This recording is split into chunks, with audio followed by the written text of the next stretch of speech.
तो दोस्तों एक तरफ जहां पे इंडिया तेजस मार्क 1 के बाद तेजस मार्क 2 एयरक्राफ्ट का डेवलपमेंट कर रहा है, तो वहीं पे दूसरे तरफ 5th जनरेशन के फाइटर एयरक्राफ्ट AMCA नेवी के लिए ट्विन इंजन डेग बेस्ड फाइटर एयरक्राफ्ट का भी डेवलपमेंट कर रहा है। दोस्तों जब इन तीनों एयरक्राफ्टों के डेवलपमेंट के प्रोग्राम के बारे में हम जानते हैं तो हमारे मन में सबसे पहला एक सवाल आता है कि तीन अलग अलग टाइप के एयरक्राफ्टों का क्यों डेवलपमेंट हो रहा है। मतलब अगर AMCA जैसे 5th जनरेशन के फाइटर एयरक्राफ्ट और तेजस मार्क 2 जैसे मीडियम वेट फाइटर एयरक्राफ्ट का डेवलपमेंट हो रहा है, तो इसका नेवल वेरिएंट क्यों नहीं बनाया जा रहा है और क्यों एक एक्स्ट्रा एयरक्राफ्ट का डेवलपमेंट नेवी के लिए किया जा रहा है। दोस्तों आज के इस वीडियो में आप लोगों को बताऊंगा कि AMCA और तेजस मार्क 2 जैसे एयरक्राफ्ट ऑलरेडी डेवलप किए जाने के साथ साथ नेवी के लिए एक एक्स्ट्रा एयरक्राफ्ट का डेवलपमेंट मतलब twin engine deck based fighter aircraft का डेवलपमेंट क्यों किया जा रहा है और naval twin engine deck based fighter aircraft और AMCA जैसे एयरक्राफ्टों में ऐसा क्या अंतर है। तो डिटेल में जानने के लिए वीडियो के आखिर तक बने रहिए और चैनल को सब्सक्राइब और वीडियो को लाइक जरूर कीजिए। तो दोस्तों असल में जो twin engine deck based fighter aircraft है इसे हिंदुस्तान एरोनॉटिक्स लिमिटेड DRDO और ADA के तरफ से इंडियन नेवी के लिए डेवलप किया जा रहा है। ये जो एयरक्राफ्ट है ये कैनर डेल्टा विंग वाले ट्विन इंजन मतलब 2 इंजन से लैस carrier based multi role fighter aircraft होगा और ये संपूर्ण रूप से नेवी के लिए ही डेडिकेटेड है।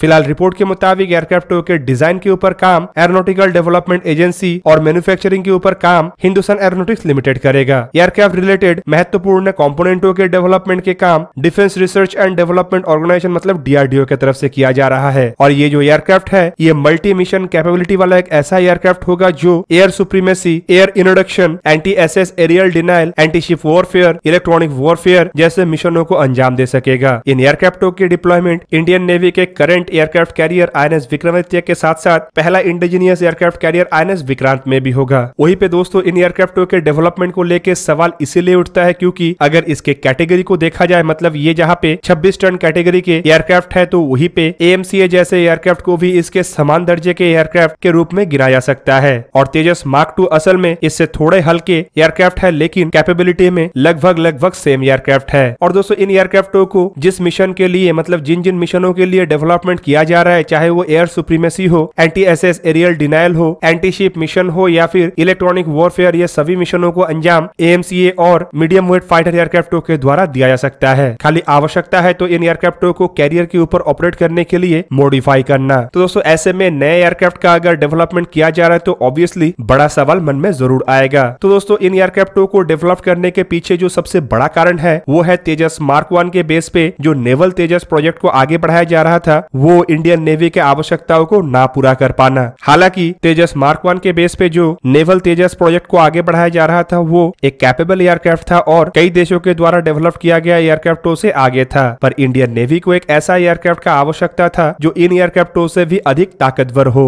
पर दोस्तों अगर हम मार्क 1 के बेस पे डेवलप किए जाने वाले नेवल तेजस को छोड़ देते हैं और मार्क 2 को देखते हैं तो ऑब्वियसली मार्क 2 उससे अधिक कैपेबल है और इंडियन नेवी की आवश्यकताओं को लगभग पूरा करने में समर्थ है। इवन तेजस मार्क 2 एयरक्राफ्टों में जो कैपेबिलिटीज है वो काफी हद तक twin engine deck based fighter एयरक्राफ्टों के कॉम्प्लीमेंट के रूप में भी गिना जा सकता है। तो दोस्तों अगर नेवल तेजस के बेस पे twin engine deck based fighter aircraft का डेवलपमेंट हो रहा है तो क्यों तेजस मार्क 2 मीडियम वेट फाइटर को ही एक नेवल वर्जन में तब्दील नहीं किया गया। तो दोस्तों इस सवाल का जवाब है एयरक्राफ्टों में इस्तेमाल होने वाला इंजन। तेजस मार्क 1 के जैसे तेजस मार्क 2 में भी एक ही इंजन का इस्तेमाल किया गया है और इंडियन नेवी को एक ऐसा एयरक्राफ्ट का आवश्यकता था जो 2 इंजन से लैस हो ताकि अगर कोई एक इंजन ऑपरेशन के दरमियान खराब हो भी जाता है तब भी पायलट एक इंजन के सहारे कैरियर पे वापस आ सके। इससे पायलट के सेफ्टी और अधिक बढ़ जाता है और समुद्र के ऊपर उड़ान भरने के दरमियान इस तरीके के सेफ्टी का आवश्यकता इसीलिए होता है क्योंकि एयरफोर्स के पायलट जब इजेक्ट करते हैं तो ज्यादातर समय वो जमीन के ऊपर ही रहते हैं और पैराशूट से आसानी से जमीन पे लैंड कर सकते हैं जहां पे उन्हें बाद में रेस्क्यू किया जा सकता है। पर नेवी के पायलट के लिए ये मौका काफी कम होता है क्योंकि नेवी के एयरक्राफ्ट अपने ज्यादातर उड़ान समुद्र के ऊपर भरता है जहां पे अगर इंजन के खराबी के कारण पायलट को इजेक्ट करना पड़ा तो पायलट के समुद्र के अंदर पैराशूट से लैंड होने का खतरा बना रहता है और सही समय पे उन्हें रेस्क्यू नहीं किया जा पाया तो पायलट के जीवन के ऊपर भी खतरा रहता है। तो दोस्तों ये तो एक कारण था जो साफ साफ दर्शाता है कि क्यों तेजस मार्क 2 को एक नेवल वेरिएंट में कन्वर्ट नहीं किया गया और ट्विन इंजन एयरक्राफ्टों के डेवलपमेंट किया जा रहा है। हालांकि अगर AMCA के साथ twin engine deck based fighter aircraft को कंपेयर करें तो AMCA भी एक 2 इंजन वाला एयरक्राफ्ट है, साथ ही साथ अधिक कैपेबिलिटी वाला एयरक्राफ्ट है। तो इन एयरक्राफ्टों को क्यों नेवल वेरिएंट में कन्वर्ट नहीं किया गया। तो दोस्तों यहाँ पे आपके जानकारी के लिए बता दूं कि फिलहाल रिपोर्ट में यह भी बताया जाता है कि AMCA एयरक्राफ्टों के एक नेवल वेरिएंट भी बनेगा। हालांकि इसके ऊपर ऊपर ज्यादा कुछ रिपोर्टें नहीं है और कब बनेगा और नेवी क्या सच में इस तरीके के एयरक्राफ्टों को अपने बेड़े के लिए चाहता है, इसके बारे में भी खुलासा नहीं हुआ। पर अगर दोनों एयरक्राफ्ट मतलब twin engine deck based fighter aircraft और AMCA को कंपेयर किया जाए तो यहाँ पे आपके जानकारी के लिए बता दूं कि twin engine deck based fighter aircraft असल में AMCA के एक कॉस्ट एफिशिएंट कॉम्प्लीमेंट के तहत इस्तेमाल हो सकता है और इसी वजह से इन एयरक्राफ्टों के एक एयरफोर्स वर्जन मतलब ORCA के भी डेवलपमेंट का चर्चा किया जा रहा है। दोस्तों नेवल वेरिएंट के AMCA एयरक्राफ्टों के कॉस्ट काफी अधिक होगा और इस तरीके के एयरक्राफ्टों को बड़े मात्रा में एयरक्राफ्ट कैरियर के ऊपर इस्तेमाल करना काफी कठिन भी होगा और इसी वजह से शायद twin engine deck based fighter aircraft जैसे एयरक्राफ्टों का डेवलपमेंट किया जा रहा है जो सेमी स्टेल्थ या फिर कहे तो -5th जनरेशन का होगा और एक तरीके से 5th जनरेशन के फाइटर एयरक्राफ्टों के मुकाबले में काफी सस्ता भी होगा। दूसरी तरफ यहाँ पे आपके जानकारी के लिए बता दूं कि रिपोर्टों में यह भी दावा किया जाता है कि ORCA एयरक्राफ्ट असल में AMCA के साथ पैरेलली डेवलप्ड होगा और ये एक तरीके से AMCA के साथ ही इंडियन एयरफोर्स के भविष्य के एयरक्राफ्टों की आवश्यकताओं को पूरा करेगा। कुछ जगहों में यह भी दावा किया जाता है कि twin engine deck based fighter एयरक्राफ्टों के पास एक कैपेबिलिटी है कि भविष्य में इसे एक संपूर्ण रूप से 5th जनरेशन के फाइटर एयरक्राफ्टों में डेवलप किया जा सके। मतलब दोस्तों यहाँ पे सिंपली AMCA के नेवल वर्जन के जगह में twin engine deck based fighter एयरक्राफ्टों को इसीलिए महत्व दिया गया क्योंकि ये कॉस्ट एफिशिएंट सॉल्यूशन है और पैरेलली डेवलप करने के कारण ये तेज रफ्तार से बेड़े के गैप को पूरा कर सकेगा। दोस्तों अब चलिए थोड़ा twin engine deck based fighter एयरक्राफ्टों के प्रोग्राम के बारे में डिटेल में जानते हैं। असल में दोस्तों ये जो carrier based multi role fighter aircraft का प्रोग्राम है इसके बारे में अप्रैल 2020 में पहली बार खबर आया था जब ADA की तरफ से अनाउंसमेंट किया गया कि एक नया नेवल फाइटर एयरक्राफ्ट का डेवलपमेंट किया जा रहा है जो कि multi role carrier based fighter के रिक्वायरमेंट को पूरा करेगा। हालांकि इसे लेके साल 2016 में ही एक रिक्वायरमेंट फ्लोट किया गया था जो बेसिकली MiG-29K और KUB एयरक्राफ्टों के रिप्लेसमेंट को लेके था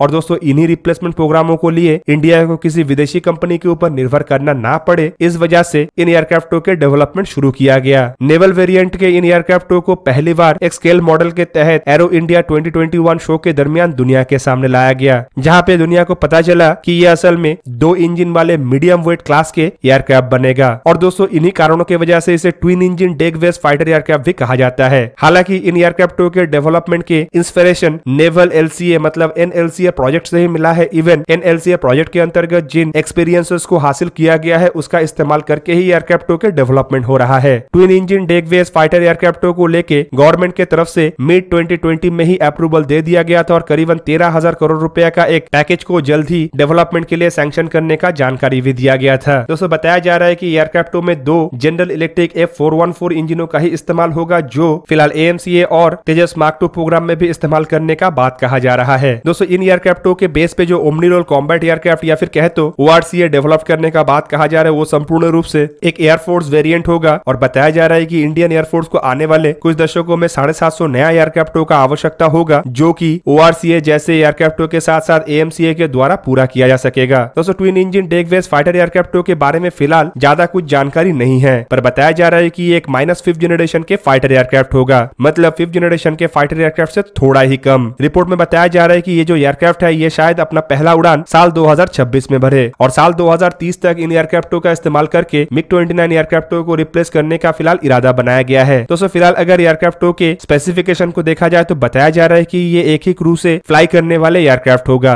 जबकि इन एयरक्राफ्टों को फ्लाई करने का ट्रेनिंग अन्य एयरक्राफ्टों के द्वारा प्रोवाइड किया जाएगा। दूसरी तरफ एयरक्राफ्टों के अगर आकार को देखा जाए तो बताया जा रहा है कि इसका लंबाई करीबन 16.3 मीटर मतलब 53 फीट 6 इंच के आसपास होगा और एयरक्राफ्ट के जो विंग स्पैन है वो अनफोल्डेड कंडीशन में करीबन 11.2 मीटर मतलब करीब 36 फीट 9 इंच के आसपास होगा। और दोस्तों एक कैरियर बेस एयरक्राफ्ट होने के कारण इसका विंग फोल्डेबल होगा मतलब विंग को फोल्ड करके कम से कम स्पेस में से स्टोर किया जा सकेगा और रिपोर्ट में बताया जा रहा है कि विंग को फोल्ड करने के बाद एयरक्राफ्ट के जो चौड़ाई है वो घट के 7.6 मीटर मतलब 24 फीट 11 इंच हो जाएगा। रिपोर्ट के मुताबिक एयरक्राफ्ट के maximum take off weight 26,000 kilogram expect किया जा रहा है मतलब ये एक 26 टन कैटेगरी का एयरक्राफ्ट होगा मतलब AMCA एयरक्राफ्ट के तुलना में करीबन 1 टन अधिक भारी होगा। एयरक्राफ्ट में 2 जनरल इलेक्ट्रिक F414 इंजन का इस्तेमाल होगा जो कि एक आफ्टर बर्निंग टर्बोफैन है जिसका ड्राई थ्रस्ट 58.5 किलोन्यूटन और maximum after burning thrust 98 kilonewton है। हालांकि ये भी रिपोर्ट है कि एयरक्राफ्टों के प्रोडक्शन वेरिएंट में जो इंडिया स्वदेशी इंजन के डेवलपमेंट का प्रयास चला रहा है उसका भी इस्तेमाल हो सकता है। रिपोर्ट के मुताबिक एयरक्राफ्टों के अधिकतम रफ्तार माक 1.6 होगा और एयरक्राफ्ट सर्विस सीलिंग में मतलब ऊंचाई में जाने का जो क्षमता रखेगा वो करीबन 18,000 मीटर मतलब 60,000 फीट होगा। एयरक्राफ्ट के पास अत्याधुनिक एवियोनिक्स होगा जो कि AMCA और तेजस मार्क II एयरक्राफ्टों के लिए डेवलप किया जा रहा है। बताया जा रहा है कि इसमें भी electronic and radar development establishment की तरफ से डेवलप किए जाने वाले उत्तम active electronically scan array radar का इस्तेमाल किया जाएगा। हालांकि दोस्तों ये काफी हद तक स्टेल्थी डिजाइन है, लेकिन एयरक्राफ्ट में कैनोट्स होगा जो कि एयरक्राफ्टों के मैन्यूवरेबिलिटी बढ़ाएगा और इतना स्टेल्थ डिजाइन होने के बावजूद एयरक्राफ्ट में इंटरनल वेपन बे नहीं होगा और वेपनों को एक्सटर्नली माउंट किया जाएगा। एयरक्राफ्ट में कितने वेपन बे होगा इसके बारे में कोई जानकारी नहीं है, लेकिन बताया जा रहा है कि इन वेपन बे में लगने वाले मिसाइल और अन्य तरीके के हथियार ज्यादातर स्वदेशी होगा, जिनमें अस्त्र जैसे मिसाइलों के सीरीज मतलब एयर टू एयर मिसाइल में अस्त्र के मार्क 1, मार्क 2, मार्क 3 और IR जैसे मिसाइल होगा, तो वहीं पे NGCCM जैसे मिसाइल भी होगा। इसके अलावा एयर टू ग्राउंड मिसाइल के रूप में इसमें स्वदेशी ब्रह्मोस जैसे मिसाइलों के नेक्स्ट जनरेशन वेरिएंट होगा और इन्हीं मिसाइलों को एयरक्राफ्टों के प्रमुख एंटीशिप मिसाइल के रूप में इस्तेमाल किया जाएगा। हालांकि एंटीशिप मिसाइल के डेवलपमेंट में भारत और भी कई सारे जगहों में काम कर रहा है, जिनमें नेवल एंटीशिप मिसाइल SR के एक मिड रेंज और एक लॉन्ग रेंज वेरिएंटों का भी चर्चा हो रहा है। संभावित आने वाले समय में इनका इस्तेमाल हेलीकॉप्टरों के अलावा twin engine deck based fighter एयरक्राफ्टों में भी हो, ताकि इन एयरक्राफ्टों को एक संपूर्ण शिप किलर के रूप में इस्तेमाल किया जा सके। दोस्तों इन एयरक्राफ्टों को इलेक्ट्रॉनिक वॉरफेयर मिशनों के लिए भी मजबूत तरीके से डेवलप किया जा रहा है और संभावित इसमें स्वदेशी काफी ताकतवर इलेक्ट्रॉनिक वॉरफेयर सिस्टम और जैमिंग इक्विपमेंटों का इस्तेमाल किया जाए। तो दोस्तों ये था आज का वीडियो। अगर आपको वीडियो अच्छा लगा तो लाइक कीजिए और मेरे चैनल को सब्सक्राइब कीजिए और साथ में बना हुआ बेल आइकन को प्रेस कर दीजिए ताकि आप मेरा वीडियो देख पाए सबसे पहले। जय हिंद।